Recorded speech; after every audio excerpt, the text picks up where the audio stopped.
Hi, everyone. Good afternoon. We're going to get started in a couple minutes. We're going to wait for people to get settled.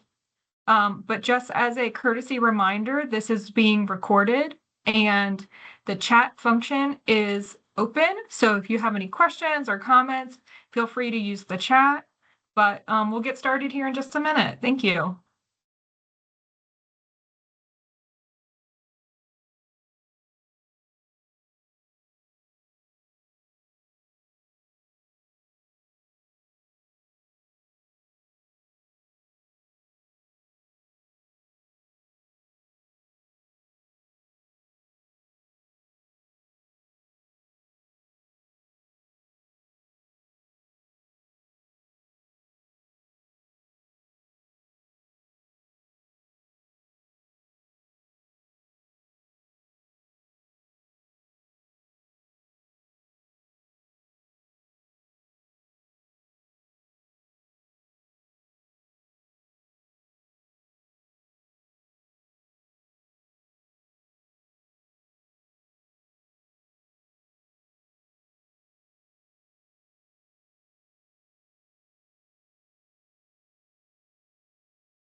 Okay, it's 12:02, so we're going to get started. Thank you everyone for joining. Today we'll be going over MDOT's Environmental Justice Strategic Plan. And to kick us off, I'd like to pass it to Assistant Secretary Joanna Green. Wow, thank you, Aviva, and good afternoon, everyone, and thank you for joining us for this very important topic. Honestly, as public servants, we have a duty to serve everyone, regardless of race, national origin, income, gender, any of those things, right?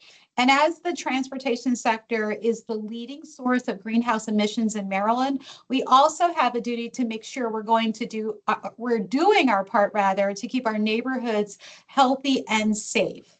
The Maryland Department of Transportation's Environmental Justice Strategic Plan is an important step forward in how we live our values and fulfill our responsibilities to the communities that we serve.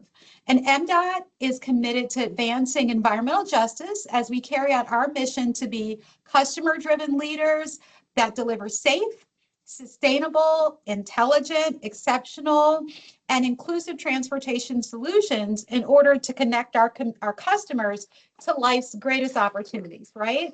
And as an organization, we recognize that environmental challenges do not affect all communities equally. So the Environmental Justice, or EJ Strategic Plan, is our commitment to addressing those disparities thoughtfully, transparently, and with accountability. At MDOT, we will work to better understand the environmental impacts of our operations, strengthen partnerships with the communities we serve, and ensure that equity is basically embedded in our decision-making process. This includes listening more closely, acting more intentionally, and holding ourselves to measurable standards of progress. So I want to thank you for your continued dedication to making a positive difference. And together, we honestly have an opportunity to lead with purpose and create lasting impact. So thank you. And I'm going to turn this back over to Aviva. And thank you all for joining us. Thank you so much, Assistant Secretary Green. And again, good afternoon. My name is Aviva Clue, and I'm the Strategic Planning Manager for the Office of Planning, Programming, and Project Delivery at the Secretary's Office for MDOT. Today, I'll be taking you through the highlight of our Environmental Justice Strategic Plan and giving you an overview of the Interagency for Environmental Justice and Equity Advisory Council. Then we will hear from our modal partners at the Maryland Port Administration to go over one of our successful active environmental justice projects, the Masonville Cove Environmental Center. We will be hearing from Bob Monroe, Deputy Executive Director for Administration and Environment, and Danielle Fisher, Outreach Coordinator.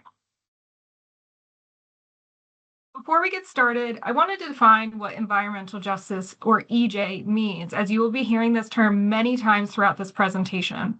Environmental justice is defined under Maryland state law as equal protection from environmental and public health hazards for all people, regardless of race, income, culture, or social status.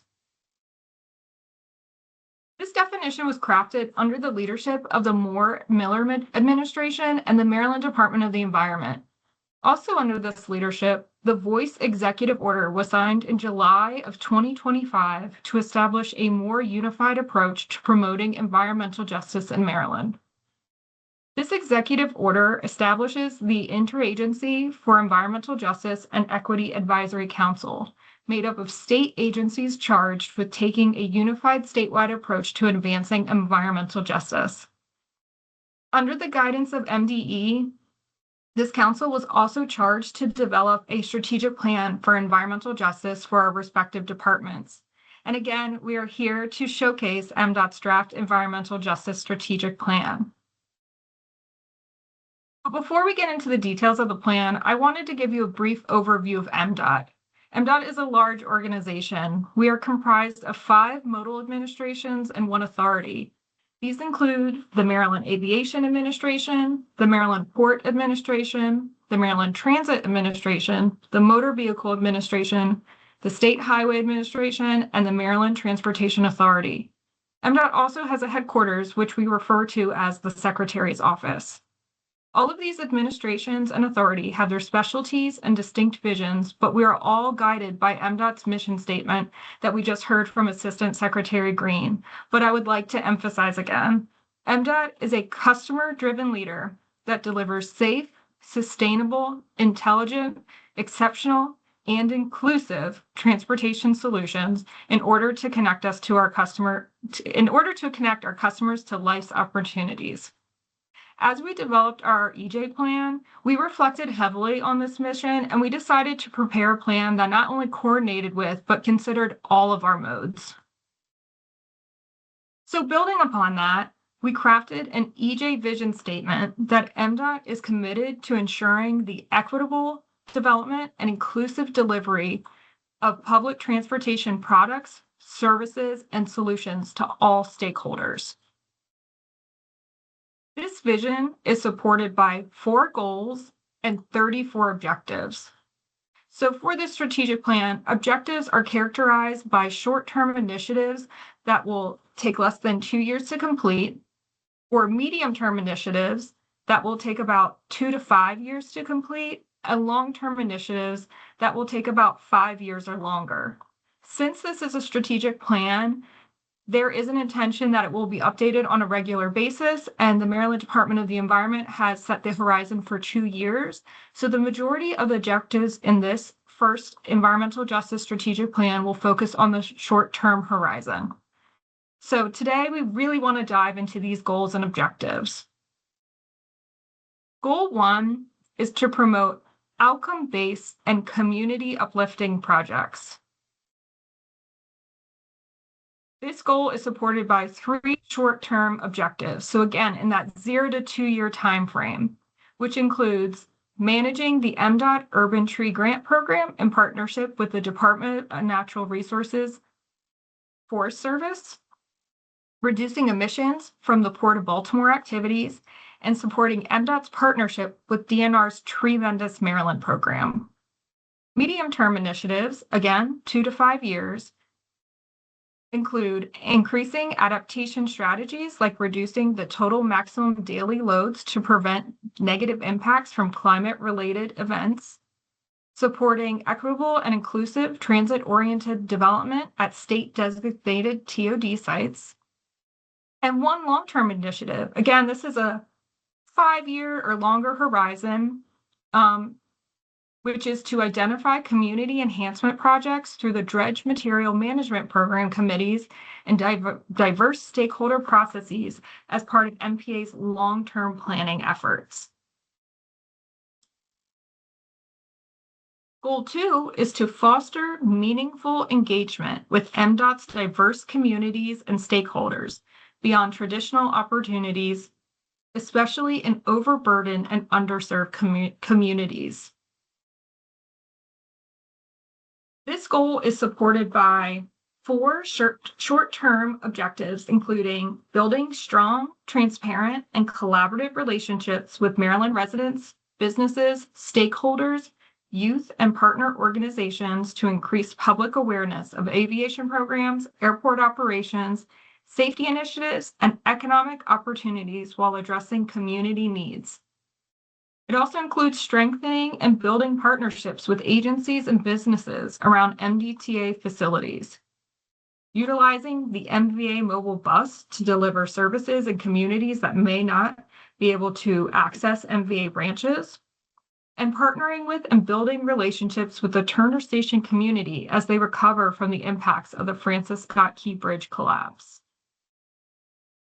Medium-term objectives include broadening stakeholder engagement during the establishment of a long-term development vision for BWI Marshall Airport, increasing access to port-related jobs in overburdened communities, strengthening Title VI compliant awareness and resolution transparency, and prioritizing the transportation needs of underserved and overburdened communities in project selection and scoping. A long-term objective includes gathering direct feedback from riders, transit riders, and strengthening the overall transit experience to support end-to-end rider experience. Goal 3 is to deliver environmentally responsible projects by considering total costs, cumulative impacts, and long-term benefits to Maryland citizens. This goal is supported by short-term objectives such as promoting public service projects related to conservation practices at MDTA, growing the oyster gardening program to support the health of the Chesapeake Bay, and implementing electric infrastructure under the Clean Ports Grant.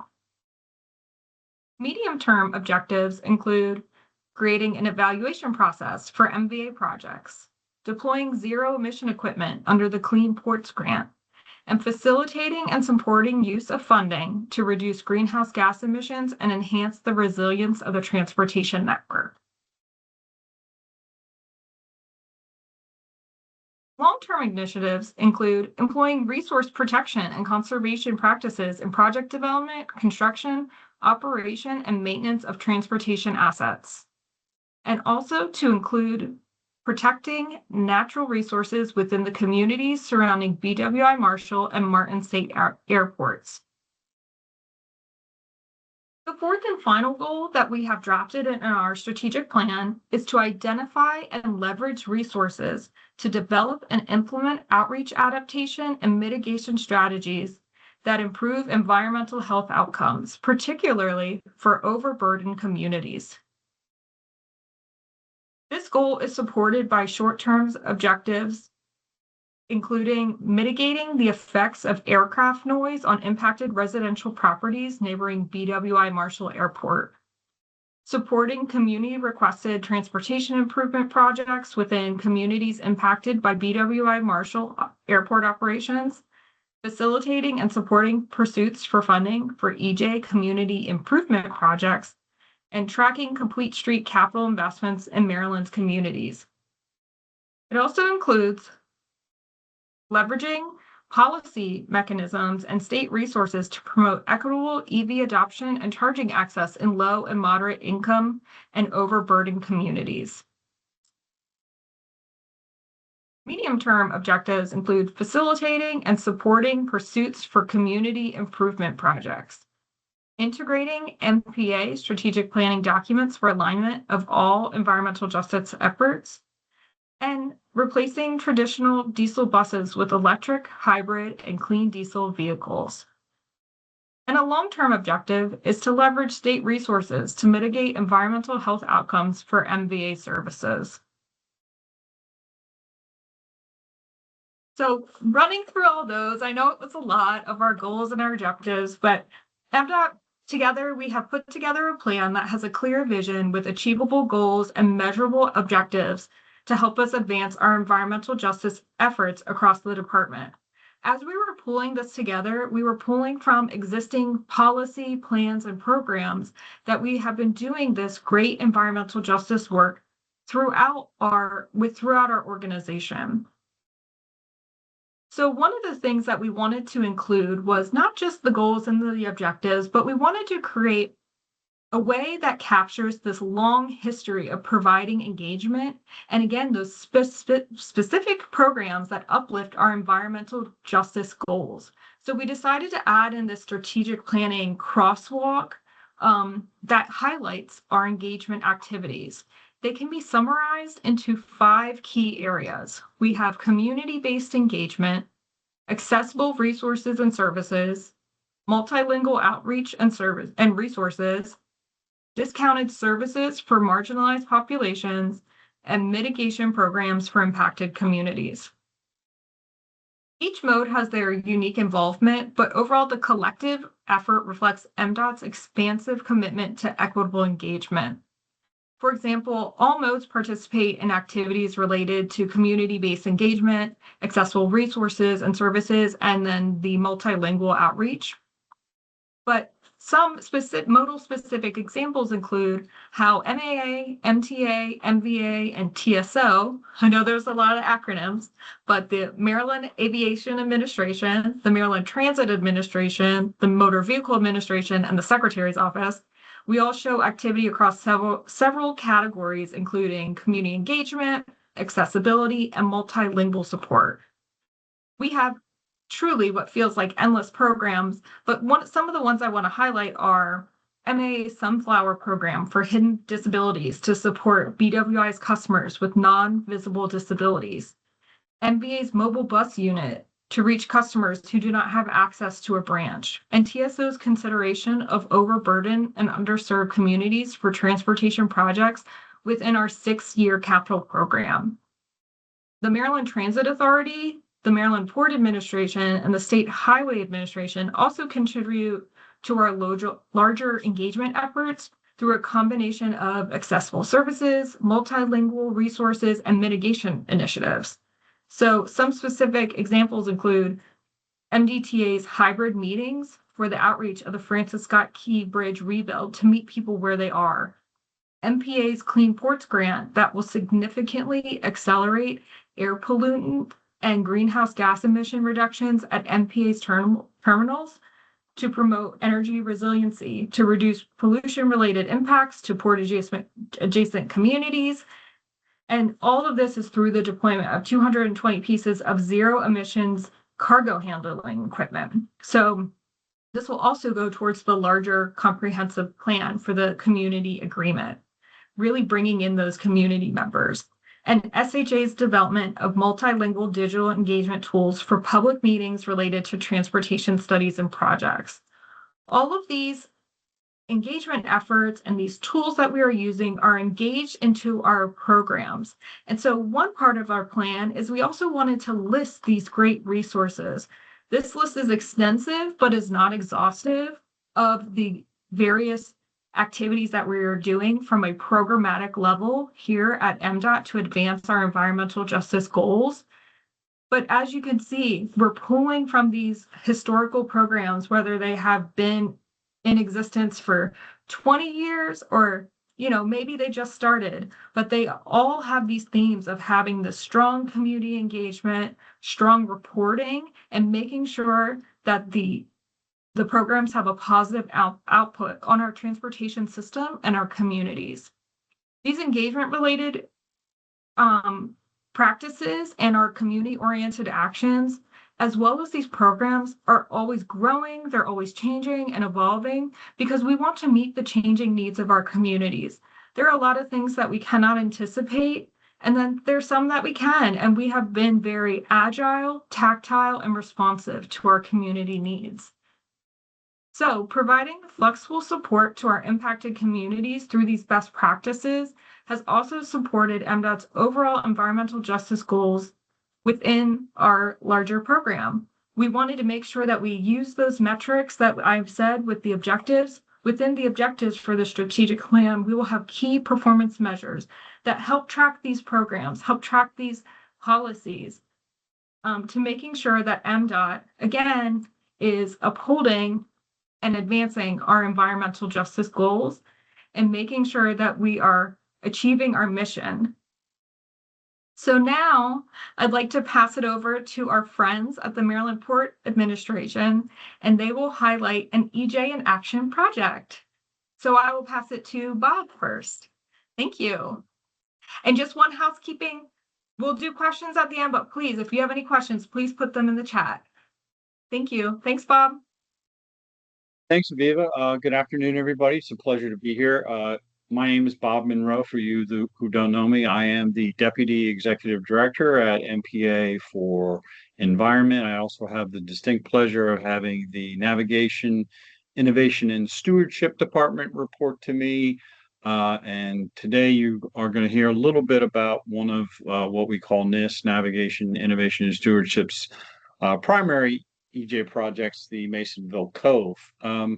We actually kind of at MPA like to refer to environmental justice maybe in a slightly more broad way, and that's just being a good neighbor.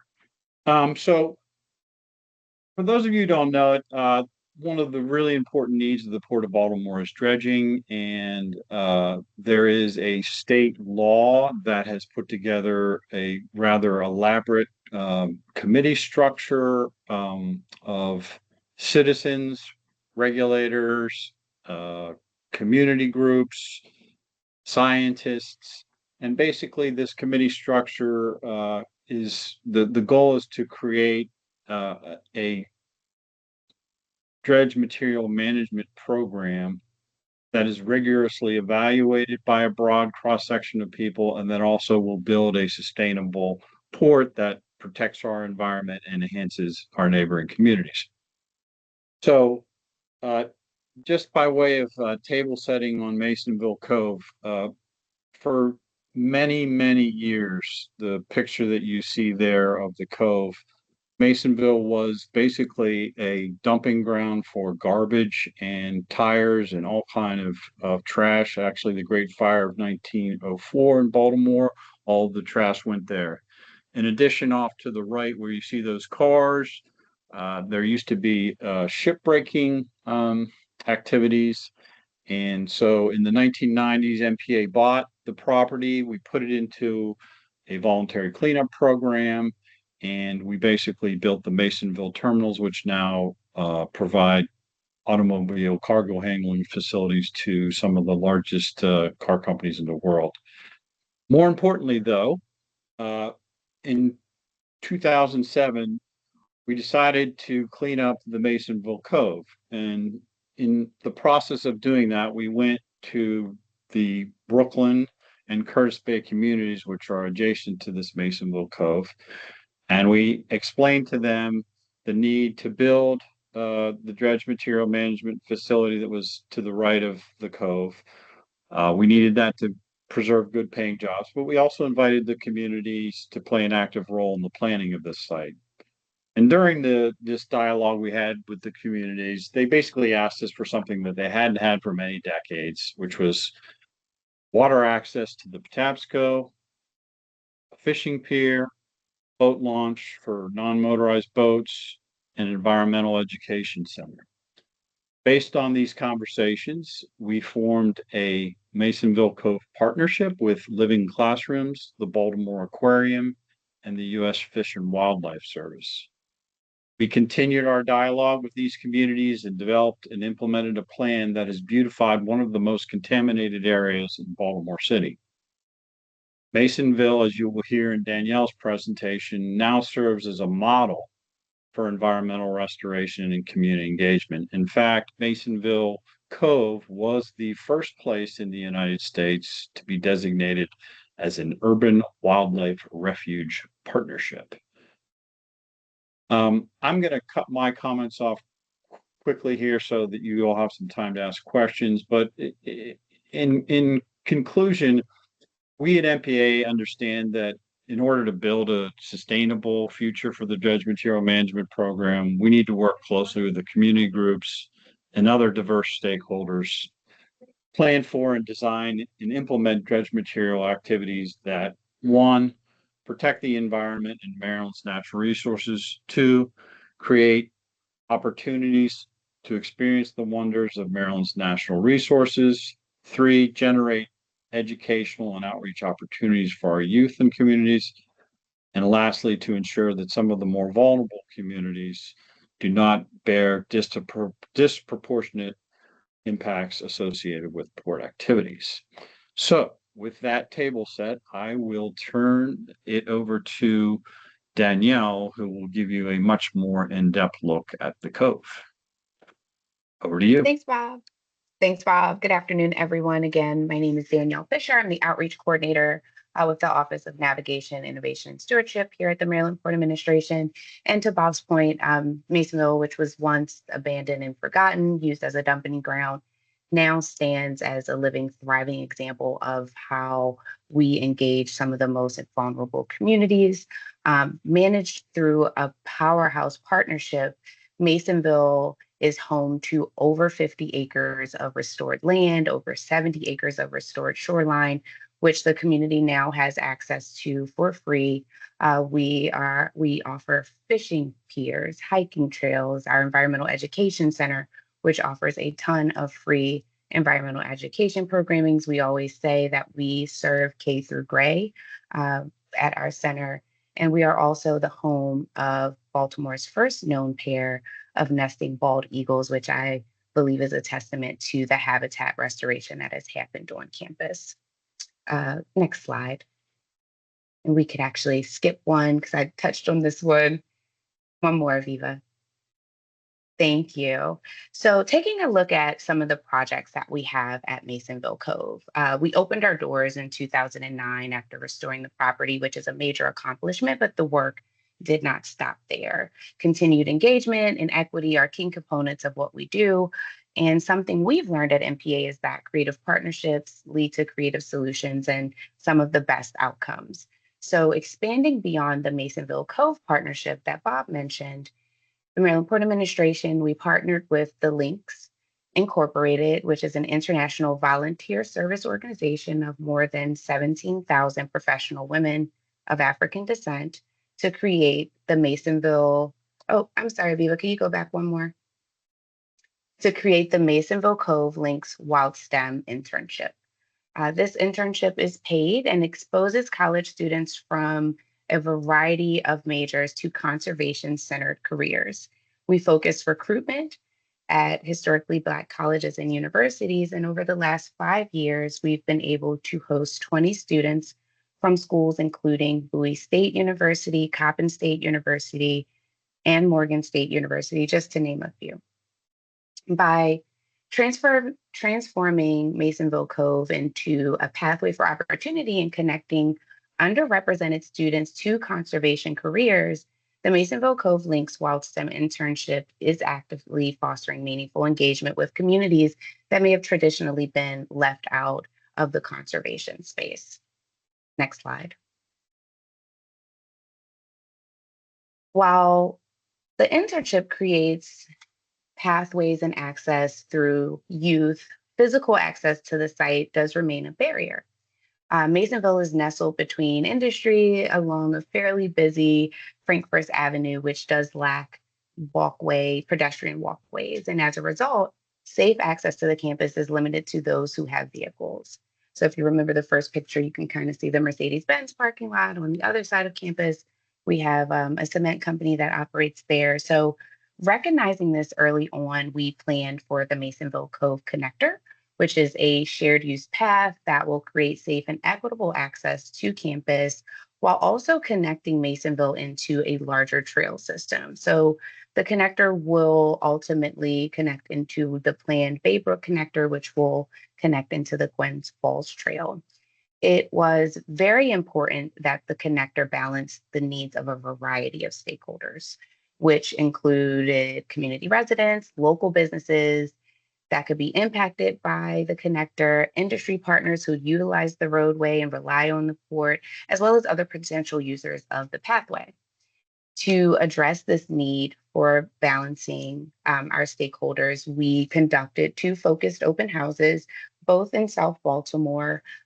We collected over 140 survey responses, and we engaged over 200 attendees through our open houses, as well as meeting with partners. These groups included Concerned Citizens for a Better Brooklyn, Cherry Hill Coalition, Bike More, Baltimore City Department of Transportation, as well as Greater Baybrook Alliance, just to name a few. This engagement with a variety of stakeholders empowered MPA to confidently select a trail design that balanced the needs of each of our stakeholders and ultimately allowed us to select a trail design and move that forward to 30%.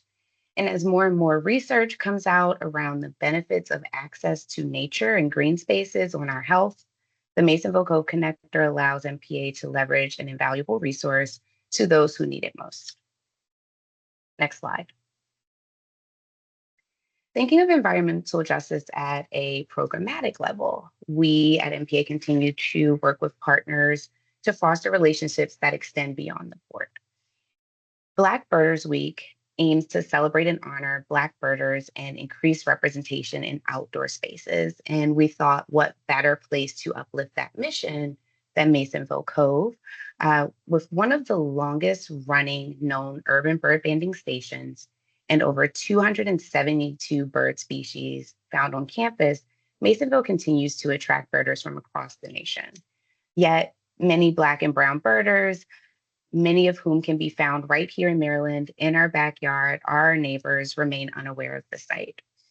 In partnerships with members of the Black Birders Week planning team, the Maryland Port Administration and its partners now host an annual birding event, which is curated specifically for this group.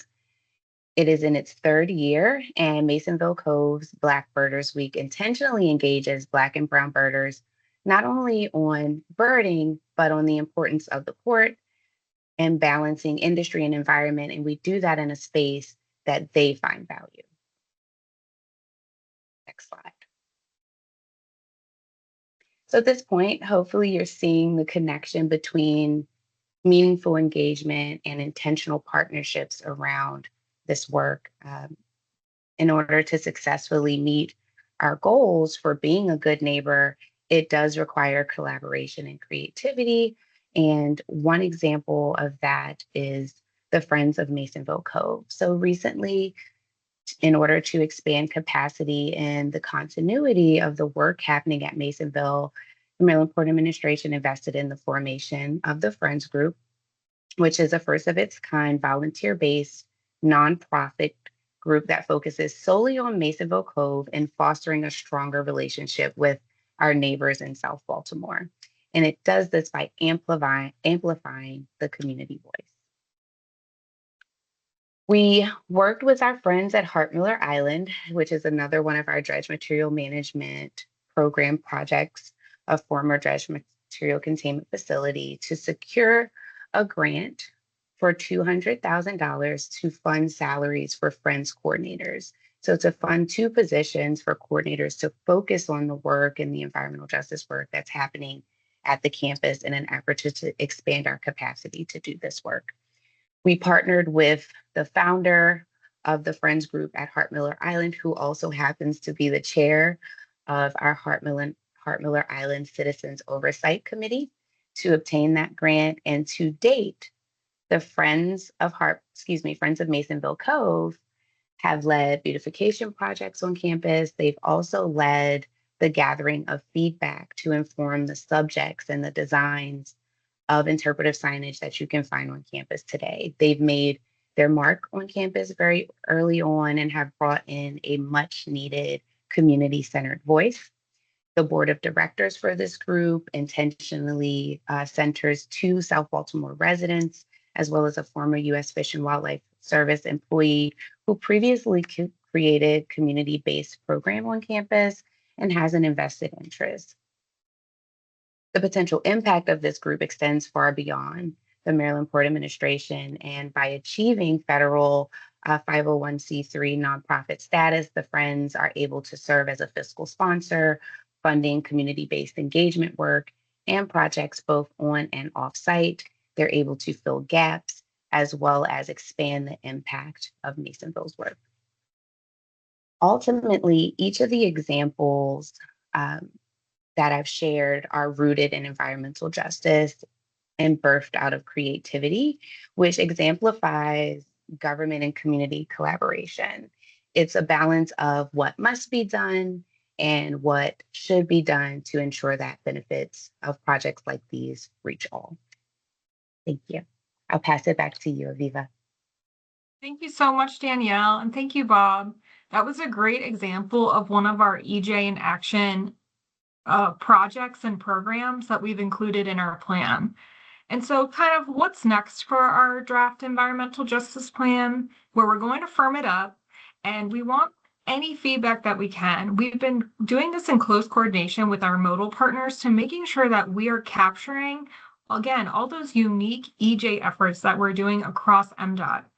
We are a large organization and we have a long history of being good partners to people that are in our close proximity and who we hope to serve one day with future improvements.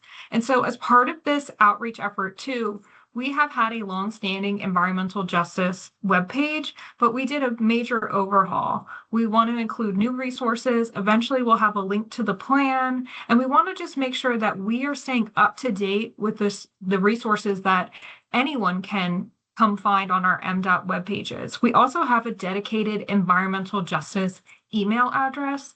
So if you have any questions after this webinar, of course, you can reach any of us who were the speakers, but we have a dedicated line that you can ask your EJ question. Sometimes people want to ask things, anonymously or off of a group, or just adding this dedicated email address helps us keep organized with our EJ questions and making sure that we're spreading the information to who it needs to get to.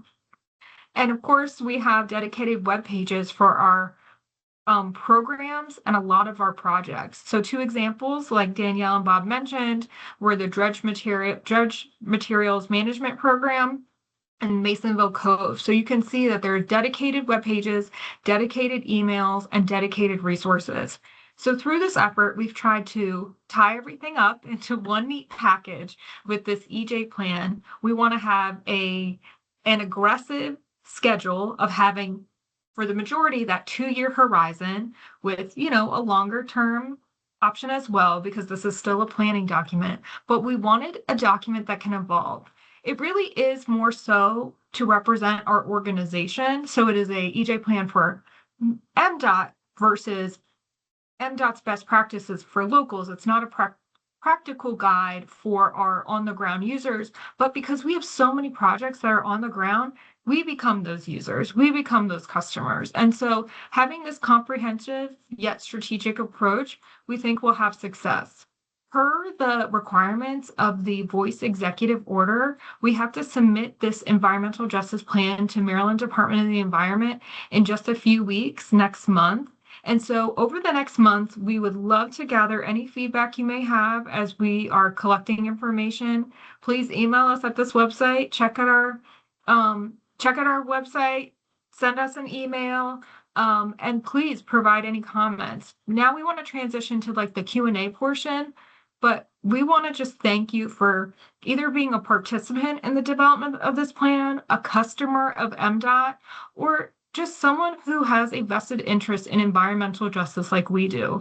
This is a group effort. We are all participants in our community, and a lot of our successful projects are because people showed up and people voiced their opinions. And, we saw some great examples today. So thank you everyone for taking some time, and we'd love to open up the floor to questions or the chat. Feel free. Your microphones do work, but whatever you feel comfortable, please do. And I can go back to any slide if anybody wants to drill down, if you had a question about the vision or the goals, objectives. But again, thank you.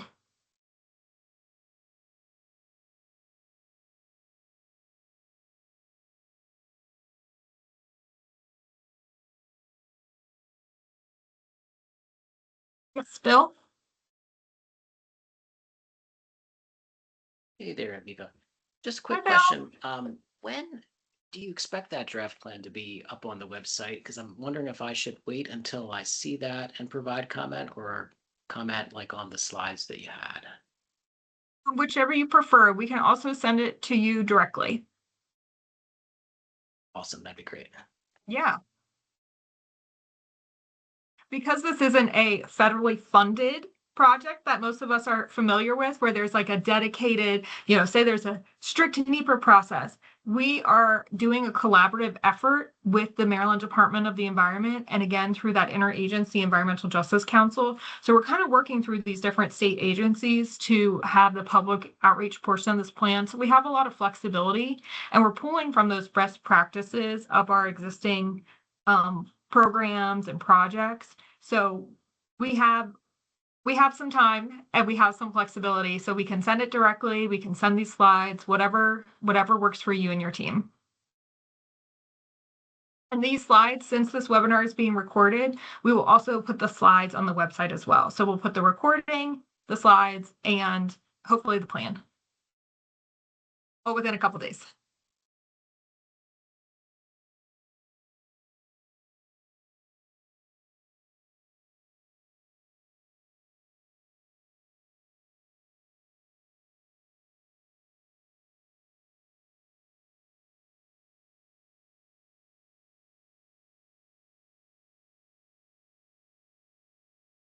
I have a question for the group if anybody has one.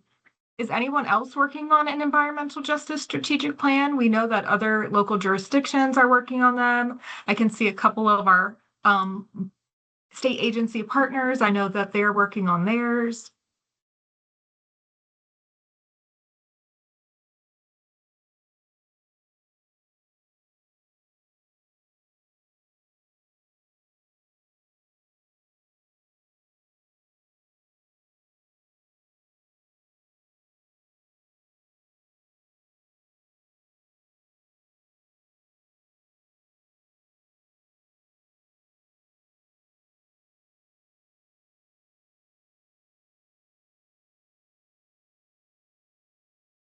Oh, thank you. I think Candice. Hi, Viva. Thanks for the presentation. After the plan is done and released, first of all, it's going to be released publicly. Sorry if I missed that, or will that be on our internet? Yes, Okay. it will be released publicly, and there is an outreach component through this interagency council. I'm going to go back to that slide. Because it is charged by the voice executive order. So that's Governor Moore's executive order. This group, the Interagency Environmental Justice and Equity Advisory Council, it is led by the Maryland Department of the Environment. So all state agencies have to submit their plan, and then they will put them on their website. And then MDOT has taken the initiative that we will put it on our website as well. So it's kind of like two places for public outreach. And then again, this is intended to be updated every 2 years. And this is the first time we're doing such a plan? Yep, Gotcha. this is the first time. So we have been doing a lot of environmental justice work and a lot of work on establishing these goals, but this is the first time we've ever written an EJ strategic plan for the entire organization. Understood. Okay. We have, as you know, a strategic plan for our work area. And I found ways to use that as a reference point when engaging with people outside of MDOT, inside MDOT, and even developing my own work plan. So just curious if we're thinking about how we envision using this once it's released and referring back to it. Maybe that could be included in the plan itself, if not already. Yeah, absolutely. Yeah, we have a whole section at the end for how we want to update and how we want to engage. And one of the cool parts of this plan is that because we have so much historical knowledge, we're pulling from existing plans and programs and existing performance measures. And so as we move forward and update this plan, we can start to think about different measures that we'd want to include. And that pertains to our other planning documents as well, our long-range transportation plans, our manuals, whether it's for complete streets or whether it's for outreach and engagement, as we think about this. And so there can be a harmony and alignment with our overall planning and practitioner's guide here at MDOT. Perfect. I'm already seeing themes that align with my work stream. So thank you for the opportunity to collaborate. Thank you, Candice. Thank you. Anne-Marie?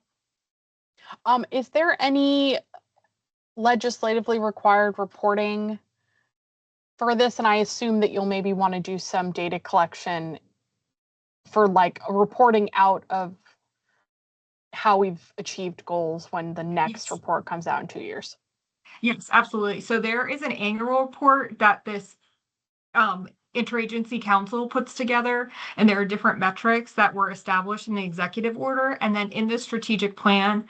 So I didn't get into the performance measures, but there will be goals, objectives, and then specific performance measures. And again, we're pulling from existing reports already, like our attainment report, our asset management plan, our complete streets implementation guides, our, dredge material program, like all of those annual reports. So then we can add those in and then making sure that's how we will track progress. And so as we're developing this plan, we're also figuring out the implementation side so we can meet those annual or biannual. We haven't gotten total clarity on that, but for us, MDOT, we do so many annual reports. So we're going with the intention that it's annual reporting to put it together to make sure that we can track success. Because again, these measures pertain to so many different areas of our business, and that for this EJ plan, we feel so fortunate that we had so many resources to pull from to pull it together and say, and yes, and for this one area of our business, which encapsulates everything, that we had so much to pull from. But again, starting to think about those new measures too. We always like that. And I'm just going to read from the chat a little bit. Bill at WilMAPCO, the Wilmington Area, what's the council?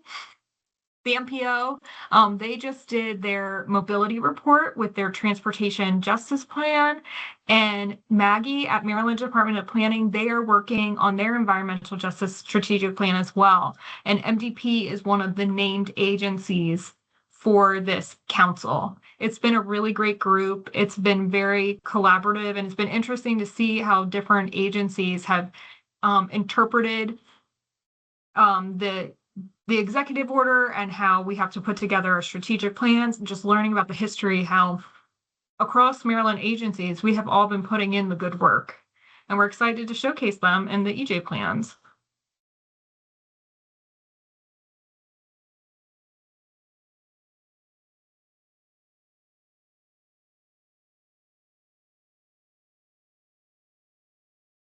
Any last comments or questions? We really appreciate it. We were really hoping for some open dialogue. I know this is a lot to digest, so as soon as it gets put on the website, please check those out. I'm going to put our website and then the email address in the chat. And I'll also go to that last page so you can screenshot it.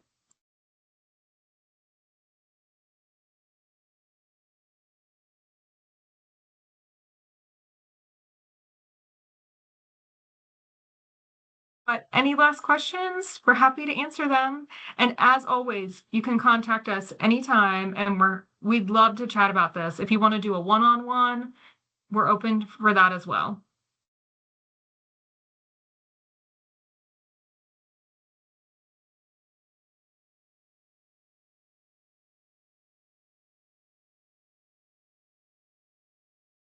Okay. Well, we'll let you have a couple minutes back. Thank you everyone for attending. Thank you to our speakers. Thank you again, Assistant Secretary Green, for the kickoff. Thank you, Bob Monroe, and thank you, Danielle Fisher from the port. And also thank you to those on the call who have helped develop this plan. We could not do this without you. So we're almost there. Thank you. Take care. Thanks, Thank you. Aviva. Have a great day. Thank Bye. you. Very good.